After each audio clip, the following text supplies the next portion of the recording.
ವೀಕ್ಷಕರಿಗೆ ನಮಸ್ಕಾರ. ನನ್ನ ಚಾನಲ್ಗೆ ಸ್ವಾಗತ. ಈ ಒಂದು ಕಾರ್ನ್ ಚೀಸ್ ಬ್ರೆಡ್ ಟೋಸ್ಟ್ ಮಾಡೋದು ಹೇಗೆ ಅಂತ ನಾನು ಇವತ್ತು ತೋರಿಸ್ಕೊಡ್ತೀನಿ. ಮನೆಯಲ್ಲೇ ಇರ್ತಕ್ಕಂಥ ವಸ್ತುಗಳು. ಹಾಗೆ ಈಗ ಹೇಗೂ ಸಮ್ಮರ್ ಮಕ್ಕಳಿಗೆ ಹಾಲಿಡೇಸ್ ಇರೋದ್ರಿಂದ ನಾವು ಸ್ನ್ಯಾಕ್ ಆಗಿ ಅಥವಾ ಬೆಳಗಿನ ಟಿಫನ್ಗಾದರೂ ಮಕ್ಕಳಿಗೆ ಮಾಡಿಕೊಡ್ಬೋದು. ಮಾಮೂಲು ಬ್ರೆಡ್ಡಿಂದನೇ ನಾನು ಮಾಡಿದ್ದೀನಿ. ಬ್ರೆಡ್ ಸ್ಲೈಸ್ ತೊಗೊಂಡು ಅದಕ್ಕೆ ಬೆಣ್ಣೆ ಹಚ್ಚಿಬಿಟ್ಟು, ಮಾಮೂಲಿ ಸಾಲ್ಟೆಡ್ ಆಗಲಿ ಅನ್ಸಾಲ್ಟೆಡ್ ಆಗಲಿ ಯಾವುದಾದ್ರೂ ಬಟರ್ ಹಚ್ಚಿಬಿಟ್ಟು, ಆಮೇಲೆ ಚೀಸ್ನ ತುರ್ಕೋಬೇಕು. ತುರಿದಿಟ್ಕೊಂಡು ನಾವು ಸಣ್ಣಗೆ ಆ ಬ್ರೆಡ್ಡಿಗೆ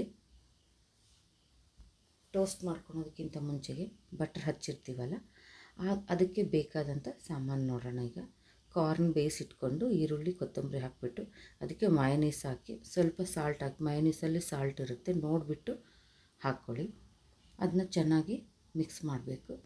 ಮಿಕ್ಸ್ ಮಾಡಿ ಹಾಗೆ ನಾವು ಬ್ರೆಡ್ ಮೇಲೆ ಇಡಬೇಕು. ಅದನ್ನ ನೀಟಾಗಿ ಬ್ರೆಡ್ ಮೇಲೆಲ್ಲ ಹಾಕಿಬಿಟ್ಟು ಆಮೇಲೆ ಏನು ಮಾಡಬೇಕಪ್ಪ ಅಂದರೆ, ನಾವು ತುರಿದಿಟ್ಕೊಂಡಿರೋ ಚೀಸ್ ಏನಿರುತ್ತಲ್ಲ ಆ ಚೀಸ್ನ ಅದ್ರ ಮೇಲೆ ಉದುರಿಸ್ಬೇಕು. ಮಕ್ಕಳಿಗೆ ತುಂಬ ಇಷ್ಟ ಆಯಿತು ಅಂದರೆ ಸ್ವಲ್ಪ ಜಾಸ್ತಿ ಹಾಕಿಬಿಟ್ಟು ಆಮೇಲೆ ನಾನ್ ಸ್ಟಿಕ್ ಎಲ್ಲ ನಾನೇನು ಯೂಸ್ ಮಾಡಿಲ್ಲ. ನಾನು ದೋಸೆ ಹೆಂಚು ಮೇಲೇ ಇದನ್ನು ಮಾಡಿ ತೋರಿಸಿದ್ದೀನಿ, ನೋಡಿ ನೀವು. ಆ ಚೀಸೆಲ್ಲ ಮೇಲೆ ಉದುರಿಸ್ಬಿಟ್ಟು ಒಂದ್ರ ಮೇಲೆ ಒಂದು ಬ್ರೆಡ್ ಏನು ಹಾಕೋದು ಬೇಡ, ಇಷ್ಟೇ. ಈಗ ಹೇಗೆ ನಾನು ತೋರಿಸ್ತಾ ಇದ್ದೀನಲ್ಲ ಅದೇ ರೀತಿ ಮಾಡಿಬಿಟ್ಟು ದೋಸೆ ಹಂಚಿಗೆ ಬಟರ್ ಸವರ್ ಬಿಡಬೇಕು. ಒಂದು ಸ್ವಲ್ಪ ಬಟರ್ ಹಾಕಿಬಿಟ್ಟು ಈಗ ನಾನು ತೋರಿಸ್ತಾ ಇದ್ದೀನಲ್ಲ ಅದೇ ರೀತಿ ಇಟ್ಬಿಟ್ಟು ಮೇಲೆ ಒಂದಕ್ಕೊಂದು ಟಚ್ ಆಗೋ ಥರ ಇಟ್ಬಿಟ್ಟು ಕ್ಲೀನಾಗಿ ಅಂದರೆ ಹಂಚು ತುಂಬ ಬಿಸಿ ಮಾಡಬೇಡಿ, ಕೆಳಗಡೆ ಅದು ಸೀದೋಗುತ್ತೆ. ಚೆನ್ನಾಗಿ ಕಾದ್ಮೇಲೆ ಸ್ವಲ್ಪ ಸಣ್ಣಗೆ ಮಾಡಿಬಿಡಿ.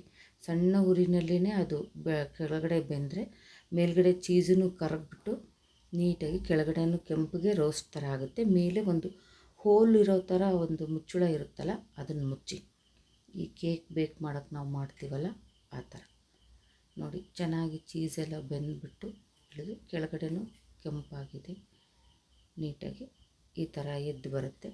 ದೋಸೆ ಹಂಚಲ್ಲೇ ಮಾಡಿ, ಮಾಮೂಲು ಹಂಚು ಇಡಬೇಡಿ, ಯಾಕಂದರೆ ಅದು ತೆಳ್ಳಗಿರುತ್ತಲ್ಲ ಕೆಳಗಡೆ ಬ್ರೆಡ್ಡು ಸೀದೋಗುತ್ತೆ. ಆಮೇಲೆ ಈ ಥರ ಟೋಸ್ಟ್ನ ಕಟ್ ಮಾಡಿ ಮಕ್ಕಳಿಗೆ ಕೊಟ್ಟರೆ ತಿನ್ನೋದಕ್ಕೆ ತುಂಬ ಚೆನ್ನಾಗಿರುತ್ತೆ. ಚೀಸು ಕಾರ್ನು ಎಲ್ಲ ಹಾಕಿರ್ತೀವಲ್ಲ, ತುಂಬ ಟೇಸ್ಟಿಯಾಗೂ ಇರುತ್ತೆ. ಸಮ್ ಟೈಮ್ ಸ್ನ್ಯಾಕ್ ಆಗಿ ಯೂಸ್ ಮಾಡ್ಬೋದು, ಬೆಳಗಿನ ಟಿಫನ್ಗಾದರೂ ಇದನ್ನು ಮಕ್ಕಳಿಗೆ ಮಾಡಿಕೊಡ್ಬೋದು. ನೀಟಾಗಿ ಕಟ್ಟಾಗುತ್ತೆ, ತುಂಬ ಚೆನ್ನಾಗಿದೆ.